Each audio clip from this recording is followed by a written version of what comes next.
मित्रों, सिद्धांत चक्रवर्ती आचार्य नेमिचंद्र स्वामी ने आयु कर्म को खोड़ा यंत्र की उपमा दी है। किसकी उपमा दी है? खोड़ा यंत्र की उपमा दी है। खोड़ा यंत्र क्या होता है? जब कोई अपराध किया करता था पहले,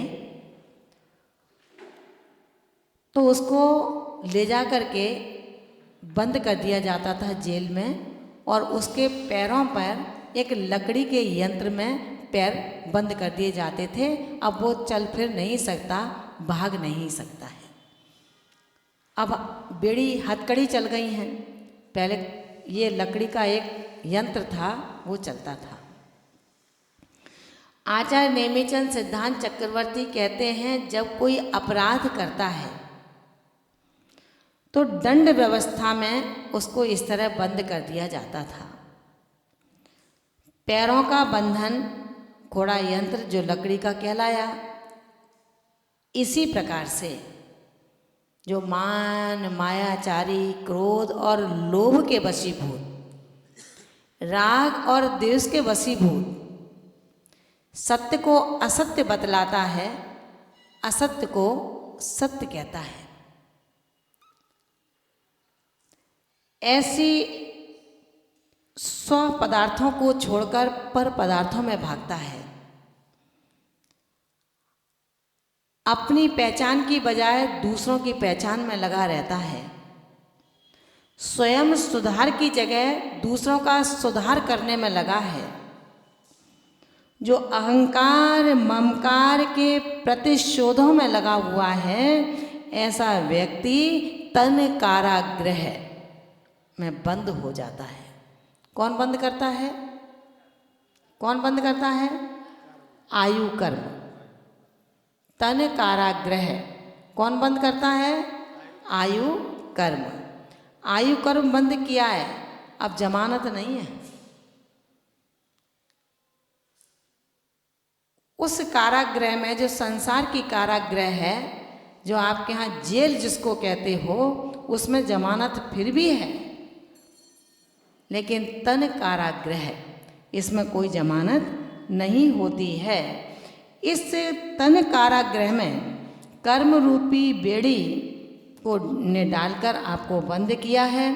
अब आपने जो अपराध किया, अपराध कौन सा किया है, ये विचारणीय विषय है। आयु कर्म ही एक ऐसा कर्म है जो आपको स्वतंत्र नहीं कर पा रहा है। आयु कर्म में आपने अब वो नए नए शरीरों को आपको प्रदान करेगा। कैसा शरीर प्रदान करेगा? नया शरीर प्रदान करेगा। नरक गति का बंद किया तो नरक का शरीर प्रदान करेगा। देव गति का बंद किया तो देवों का शरीर प्रदान करेगा। मनुष्य गति का बंद किया तो मनुष्यों का शरीर प्रदान करेगा। और त्रियंच गति का बंद किया है तो त्रियंचों का शरीर प्रदान करेगा। आचार्य भगवंत कहते हैं, अब प्रश्न ये है कि कितने दिन की जेल हुई है? नरक गति कितने दिन की मिली है? आचार्य भगवंत कहते हैं, मित्र, बहुत तीव्र कसाय तुमको आता है तो तुम 33 सागर के लिए नरक गति में शिफ्ट हो गए। उत्कृष्ट आयु है वहाँ की 33 सागर की, और जघन्य आयु कितनी है? 10,000 वर्ष की। अगर आप मनुष्य और त्रियंच की उत्कृष्ट आयु भोग भूमि की अपेक्षा 3 पल्ल की है, और जघन्य आयु 1 पूर्व कोटि की है। ठीक है ना? देवों की भी उत्कृष्ट आयु 33 सागर की है, और जघन्य आयु 10,000 वर्ष की है। आचार्यों ने कहा है, ये आयु का बंध कैसे होगा? कौन करेगा? कब करेगा? उन्होंने कहा है कि जब जब देवायु का बंध हुआ, नरकायु का बंध हुआ, मनुष्यायु का बंध हुआ, त्रियंचायु का बंध हुआ, ये बंध ऐसे बंध हुए जिसमें शुभाशुभ परिणति लगी रही। 3 आयु शुभ बता दी, कौन कौन सी? मनुष्य, देव और त्रियंच। नरक गति अशुभ है। अब आप कह सकते हैं त्रियंच गति शुभ कैसे है? त्रियंच गति इसलिए शुभ मानी है कि त्रियंच गति वाला जीव भी मरना नहीं चाहता है। विष्टा का कीड़ा हुआ था, उसने पुत्र से कह दिया था कि मैं मरने के बाद विष्टा में कीड़ा बनूंगा, तुम मुझे मार देना। पुत्र बैठ गया डंडा लेकर के, पिताजी का जन्म मर गए, अब इसमें कीड़ा बनेंगे, मैं मार दूंगा। जब वो कीड़ा बने, विष्टा से बाहर आए और जैसे ही मारने को डंडा उठाया अंदर घुस गए। क्यों? मरना नहीं चाहता विष्टा का कीड़ा भी। आचार्य भगवंत कहते हैं कि जो जिस देह में रोक करके रख रहा है वो उसी आयु का बंधक कहला रहा है। इसलिए हमें त्रियंच गति में और मनुष्य गति 2 गति हैं ये, और नरक गति और देव गति, जिसमें मरण पूरी आयु के भोग के बाद ही होता है। यानी कि वहाँ पर किसी प्रकार का बुद्धिमान आयु का किसी भी गति में, बुद्धिमान आयु बताई थी शायद उस दिन, बुद्धिमान आयु कौन सी है? जिस आयु का हम भोग कर रहे हैं। बुद्धिमान आयु जिस आयु को अभी जिस आयु में बैठे हैं, ये बुद्धिमान आयु है। इस बुद्धिमान आयु का कभी भी अपकर्षण और उत्कर्षण नहीं होता है। ये घटाई और बढ़ाई नहीं जा सकती है। अगर इसका कुछ होता है तो कदली घात होता है। क्या होता है? कदली घात मतलब अकाल मरण। क्या होता है? अकाल मरण। आचार्य नेमिचंद सिद्धांत चक्रवर्ती कहते हैं, विष बेयण रक्तख्य भय सत्तक ग्रहण संकले से हिम उत्साहाराणम निरोहदे छिज्जदे आऊ। क्या कहते हैं? विष के भक्षण करने से, वेदना की तीव्रता होने पर, अत्यधिक रक्त के क्षय हो जाने पर, भयभीत होने पर, संकलेश परिणामों से, श्वास के निरोध करने से, आहार का त्याग करने से, इन 7 कारणों के कारण कदली घात मरण होता है। अकाल मरण, कदली घात मरण बात एक ही है। कब होता है? विष बेयण रक्तख्य, सत्तक ग्रहण, शस्त्र के ग्रहण करने पर, शस्त्र लग जाता है, एक्सीडेंट हो जाता है ना। सत्तक ग्रहण भय संकले से हिम उत्साहाराणम निरोहदे छिज्जदे आऊ। अब नहीं पूछना कि अकाल मरण माता जी कब होता है, किसके होता है? त्रियंचों के अकाल मरण होता है। हो सकता है, जरूरी नहीं है अकाल मरण से ही त्रियंच मरे, या मनुष्य की जो मृत्यु हो रही है वो अकाल मरण से ही हो रही है, ये जरूरी नहीं है। अकाल मरण भी मनुष्य और त्रियंच आयु में संभव है। चूंकि संप्रति में केवली श्रुत केवली तीर्थंकरों का सर्वथा अभाव है इस भरत और ऐरावत क्षेत्र में, इसलिए कोई बताने वाले नहीं हैं, अवध ज्ञानी नहीं है, मन परे ज्ञानी नहीं है। अगर कोई ज्ञानी है तो कौन है? कौन है भैया? कौन है अभी वर्तमान में? कोटा में कोई केवल ज्ञानी है क्या? अवध ज्ञानी है क्या? मन परे ज्ञानी है क्या? अध्यक्ष साहब को पता होगा। कोटा का अभी तो ब्यूरा इनके हाथ में है क्या कोई अवध ज्ञानी? नहीं है। तो कौन है फिर? मत ज्ञानी और श्रुत ज्ञानी। अभी वर्तमान में कौन है? मत ज्ञानी और श्रुत ज्ञानी। जितने भी प्राणी हैं इनके पास मत ज्ञान और श्रुत ज्ञान है। आचार्य कहते हैं कि हे वत्स, मत ज्ञान श्रुत ज्ञान के बल पर अंधाधुंध मत बोलना, मन में आए सो मत कहना, जो जिनवाणी कहे उसको कहना। अगर बात नहीं मानी, मत ज्ञान शुद्ध ज्ञान के बल पर मैंने कुछ का कुछ बोल दिया, तो कुंद कुंद स्वामी कहते हैं रैण सार ग्रंथ की तृतीय कारिका में मधुसूद राण बलेड़ दू सच्छदम बोल दे जिणु दिठम जो सो होत कुदिट्ठी ना होत जिण मग लग रबो। ये शब्द मनमानी के जिन मार्ग पर लगे हुए आत्मा के कभी नहीं हो सकते हैं। जो जिन मार्ग पर चलने का केवल नाटक करते हैं, ढोंग करते हैं, ढंग से चलने वाला मत ज्ञानी श्रुत ज्ञानी कभी भी बिना किसी रेफरेंस के बोल ही नहीं सकता है। पंडित दौलत राम जी को पढ़ लें, आचार्य कुंद कुंद स्वामी को पढ़ लें, अमृतचंद स्वामी को पढ़ लें, किसी को भी उठा करके पढ़ लो।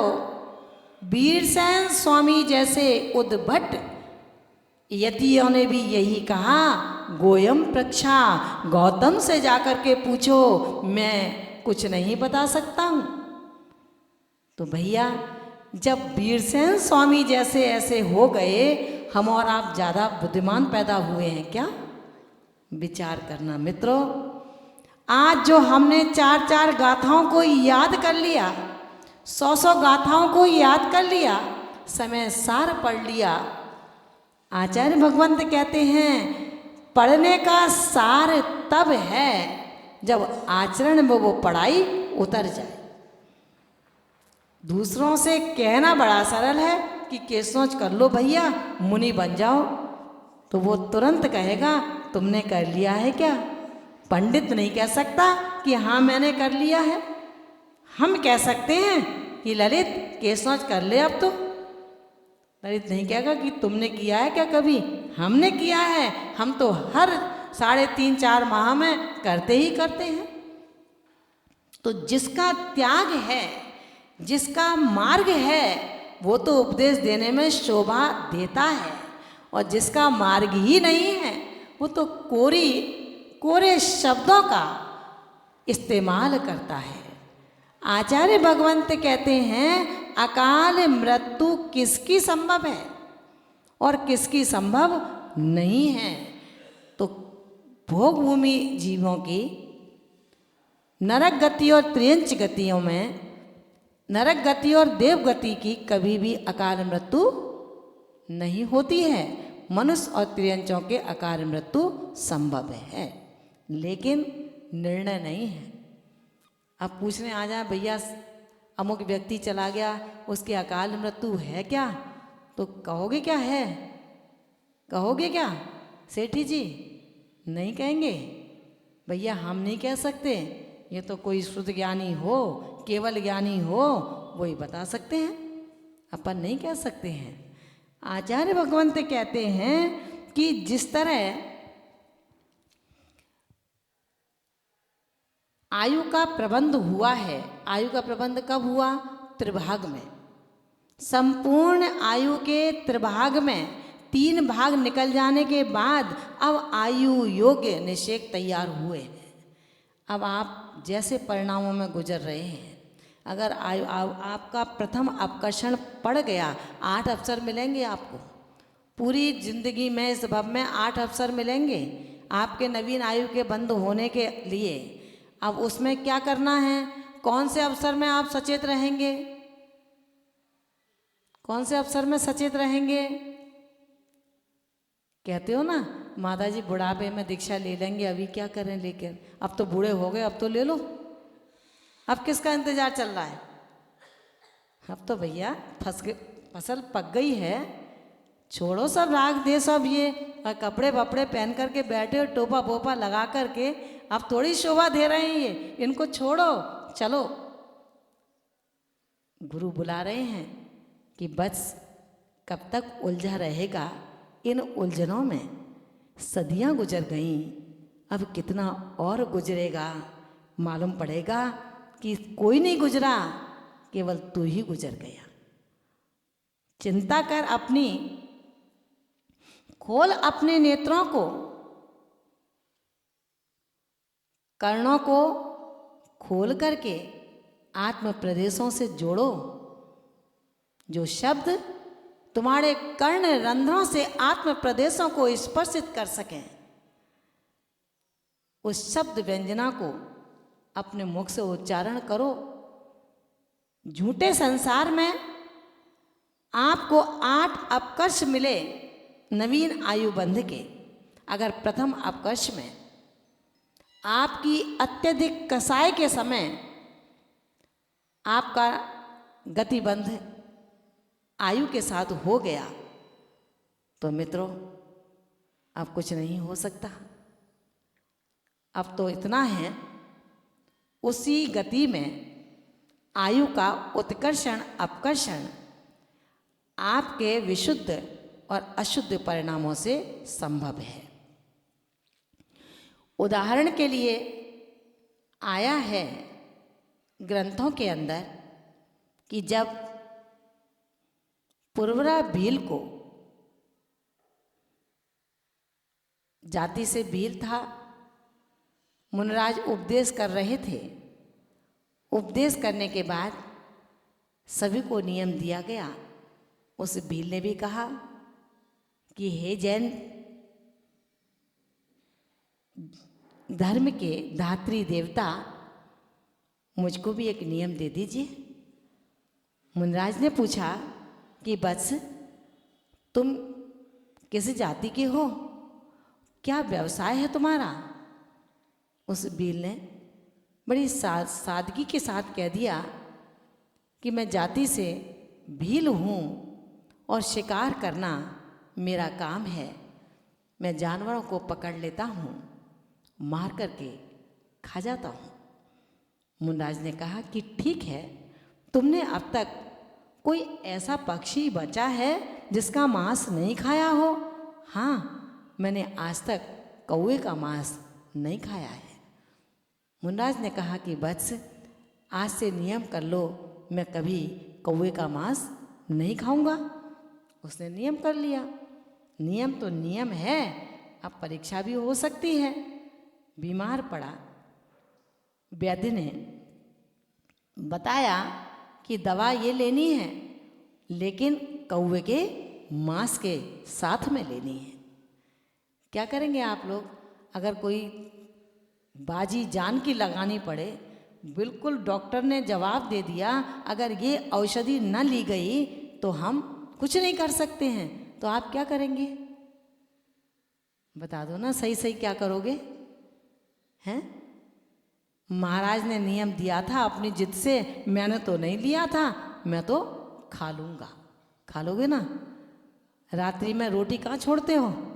इसी नहीं छोड़ते। डॉक्टर ने मना किया है कि आप डायबिटीज के पेशेंट हैं, आपको हर समय खाना है, तो हम रात में नहीं रोटी छोड़ सकते माता जी, बाकी कोई दिक्कत नहीं है।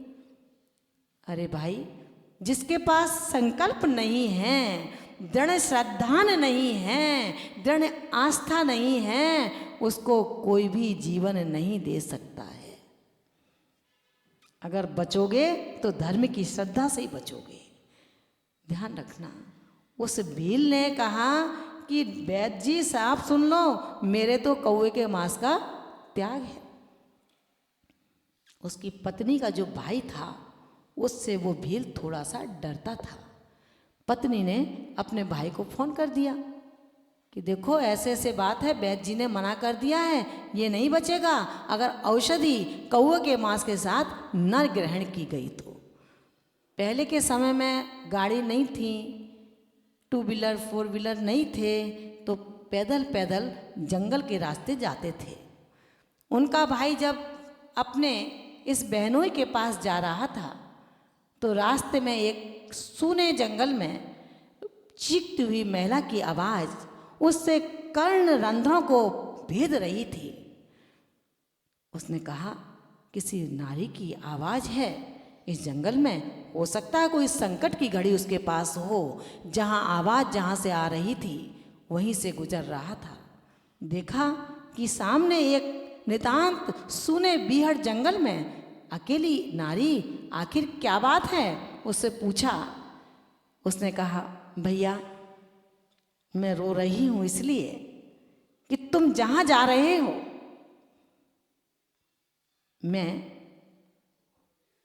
वो मेरा भरतार बनने वाला है। उस भाई ने पूछा तुम कौन हो? नारी ने कहा मैं स्वर्गों की देवी हूं और इसलिए तुम्हारे बीच में आई हूं कि उन्होंने नियम लिया है कि मैं जिंदगी भर कौवे का मांस नहीं खाऊंगा। केवल उस नियम लेते वक्त ही उसके नवीन आयु का बंध हुआ है। वो स्वर्गों का देव बनेगा और मैं उसकी देवी बनूंगी। तुम जाकर के उसे मांस खिला दोगे, फिर वो स्वर्गों का देव नहीं बन सकेगा। इसलिए मैं चीखती पुकारती हुई तुम्हारे बीच में आई हूं। उसने सब कुछ सुना, आगे बढ़ गया। अपने बहनोई से कहा कि बच्चे छोटे छोटे हैं, तुम मर जाओगे तो इस परिवार का कौन पालन पोषण करेगा? तुम कौवे का मांस खा लो, तुम्हारी बीमारी ठीक हो जाएगी। भील ने कहा मैं प्राण दे सकता हूं लेकिन प्रण नहीं तोड़ सकता। जैन दर्शन में बताया है देव शास्त्र गुरु के सम्मुख लिया गया नियम, प्राण तो दिया जा सकते हैं लेकिन संकल्प को नहीं तोड़ा जा सकता है। भील ने कहा प्राण दे सकता हूं लेकिन प्रण नहीं तोड़ सकता हूं। बहुत समझाने के बाद जब देखा कि ये नहीं मानेगा, बिल्कुल दृढ़ है, तो क्या करें? उन्होंने सारा वाकया जंगल का बता दिया कि भाई तुम तो स्वर्गों के देव बनने वाले हो, तुमने कौवे के मांस का त्याग किया है, तुम देव बनोगे। बहनोई ने पूछा तुमको कैसे पता है? मैं जब जंगल से आ रहा था, एक नारी की आवाज चीखने पुकारने की मची। मैं उसके पास गया, पूछा तो उसने कहा कि तुम जहां जा रहे हो वो मेरा देव बनने वाला है, तो उसे कौवे का मांस खिला दोगे, फिर वो देव मेरा नहीं बन पाएगा। जैसे ही उसने सुना और कहा कि अच्छा, एक मात्र कौवे के मांस त्याग करने से मैं देव बन जाऊंगा, तो इससे तो अच्छा है सारे ही मांस का त्याग कर दूं तो कितना अच्छा होगा। मित्रों, उसने सारे मांस का त्याग कर दिया। उसी समय जब वापस लौट के अपने घर की ओर जा रहा था तो उसी जंगल से निकला, फिर वही महिला रोती हुई मिली। अब उसने कहा कि अब तुम क्यों रोती हो? अब तो उसने मांस नहीं खाया, अब रोना क्यों है? पता है उस देवी रूप महिला ने क्या कहा? उसने कहा कि जानती हूं, मानती हूं कि तुमने सारी बात उसको बता दी है, जो केवल कौवे के मांस का त्याग करने से मेरा देव बनने वाला था। अब उसने सारे मांस का त्याग कर दिया, अब वो छोटा देव ना बन करके बड़ा देव बनेगा, अब मेरा देव नहीं बन सकेगा। मित्रों, बध्यमान आयु थी, बुद्धिमान आयु में अपकर्षण नहीं होगा, उत्कर्षण नहीं होगा। ये बध्यमान आयु थी, नवीन आयु जो नवीन गति के लिए बांधी गई है, उसका उत्कर्षण अपकर्षण होता है। जो ज्योतिष देव भवनत्रिक देव बना, उसकी विशुद्धि परिणामों की बढ़ी, तो वो कल्पवासी देवों में चला गया, उत्कर्षण हो गया। ध्यान रखना, अगर पहले अपकर्ष काल में आपके कसाय के साथ नवीन आयु का बंध हुआ है अथवा भक्ति करते करते बंध हुआ है, आपकी ऊंची आयु का बंध हो गया, और यदि आप मंदिर में तो बैठे पूजा कर रहे थे, बाहर आकर लड़ने लगे, समझना। और दूसरा अपकर्ष पड़ा आपका, दूसरे अपकर्ष में यदि आपने गाली गलौज कर दिया, राग द्वेष कर दिया, ममकार अहंकार कर दिया, तो जो ऊंची आयु थी उसका अपकर्षण हो गया, आप नीचे आकर के, समझ में आया ना? इसलिए बुद्धिमान आयु को भोगते समय हम सतत सावधान रहें, कहीं मेरे अशुभ अपकर्ष के समय अशुभ भाव ना हो जाए, अशुभ वचन ना हो जाए, अशुभ आचरण ना हो जाए, ताकि मैं निम्न गतियों का बंद कर लूं। गति बंद आयु के साथ जब जब होगा वो कभी भी छूटेगा बोलिए नहीं। किसका हुआ था? सर्प डालते समय साथ में आए नरक के बंद हो गया। उसके बाद छायक सम्यक दर्शन हुआ, इतने विशुद्ध परिणाम बने। छायक सम्यक दर्शन हुआ, इतना ही नहीं, तीर्थंकर प्रकृति का बंध भी हो गया। एक ही भव में नरक गति का बंध, वो भी 33 सागर का उत्कृष्ट बंध। उसके बाद में छायक सम्यक दर्शन, तीर्थंकर प्रकृति का बंध, इतने विशुद्ध परिणाम हो गए। तो आपको ये बताना इसलिए आवश्यक समझ रही हूँ कि कहीं इस गलती में मत रहना कि मैं तो बहुत पूजा करता हूँ, प्रथम अभिषेक करता हूँ, यज्ञ नायक बना हुआ हूँ, ये कहीं अहम आपको ले ना डूबे। इसका विशेष ध्यान रखना। ये पूजा पाठ यज्ञ नायक स्वधर्म बनना तुम्हें बचा नहीं पाएगा और आप कुछ नहीं करोगे, केवल अभिषेक देख करके आ जाओगे तो भी तुम्हारा बेड़ा पार हो जाएगा। अहम की गंध नहीं आना चाहिए। अहम की गंध जहाँ आ गई वहाँ समझना सारी गंधें पार हो जाती हैं। इसलिए आचार्य प्रवर कहते हैं, नवीन आयु का बंध जैसा भी हुआ है, राजा श्रेणिक ने गंध के चक्कर में ही ये दुर्गंध प्राप्त की थी। मेरे गुरु मेरे गुरु मेरे गुरु जे मैं की जो बीन है, ये त्रियंच नरक गति का रास्ता दिखाती है। कौन से गुरु हैं तेरे, कौन से गुरु हैं मेरे? जो विश्व गुरु हैं वो ही सबके गुरु हैं। पीछी कमंडल जिसके पास है वो तेरे गुरु हैं, पीछी कमंडल जिसके पास है वो मेरे गुरु हैं। सबके रास्ते एक हैं, सबके व्रत एक हैं, सबके मूल गुण एक हैं। फिर क्यों मेरा तेरी करके हम अपने अपने पापों के गड्ढों को खोदने में लगे हुए हैं। इस मेरा तेरी में अगर अपकर्ष पड़ गया तो निश्चित मान करके चलना, श्रेणिक था जिसकी ताकत थी इतनी विशुद्धि की कि उसने उसी पर्याय में छायक सम्यक दर्शन प्राप्त कर लिया और तीर्थंकर प्रकृति का बंद कर लिया। आपका तो अभी वो योग बैठा भी नहीं है। यहाँ छायक सम्यक दर्शन हो सकता है क्या? क्यों नहीं हो सकता? क्यों नहीं हो सकता?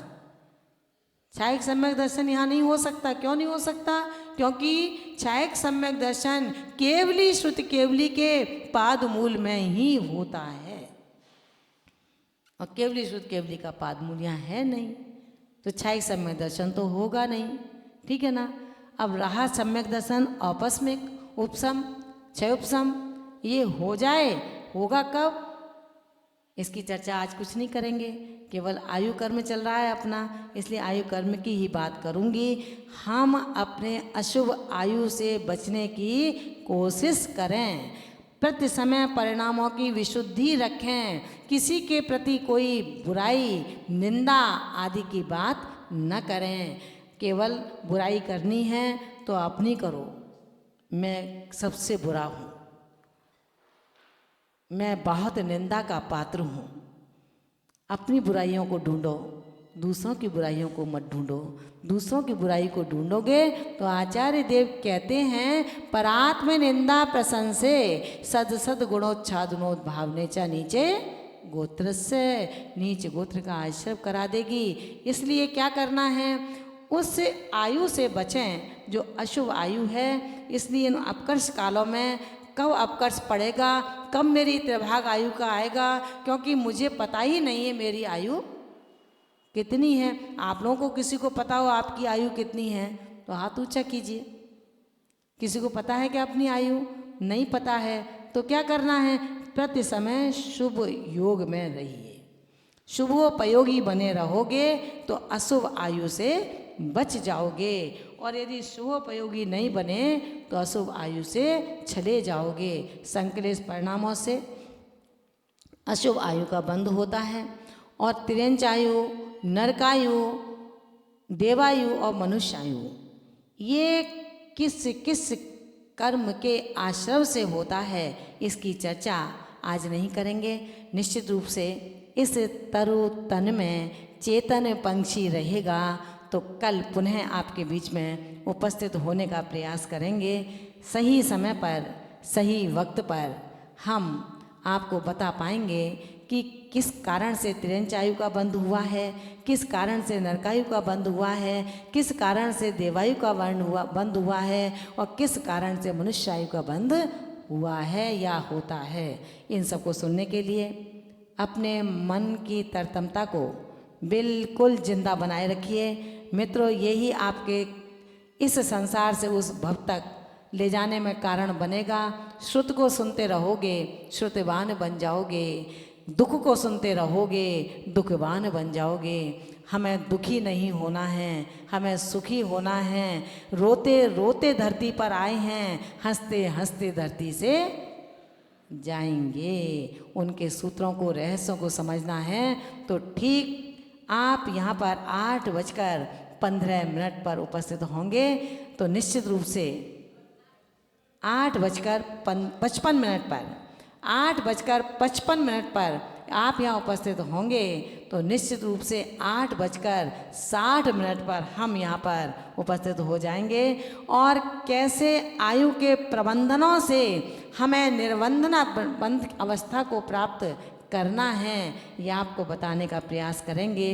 इन्हीं शब्दों के साथ में आप सबके धैर्यता के लिए बहुत बहुत कृतज्ञता, आभार ज्ञापित करती हूँ। कितनी सर्दी में बिना दुशाला के आप यहाँ आए हैं, बहुत बहुत कृतज्ञता के साथ प्रार्थना करती हूँ तीर्थंकर प्रभु से कि हे प्रभु, इन सबको असीम सौंदर्यता, चिरंजीवता, आरोग्यता और समृद्धता प्रदान करके श्रुत को सुनने के लिए इनको वेताव कर देना। इनके घर में सम्यक ज्ञान का दीपक प्रज्वलित कर देना। घर में सम्यक ज्ञान का दीपक नहीं जलेगा, घर में जलेगा।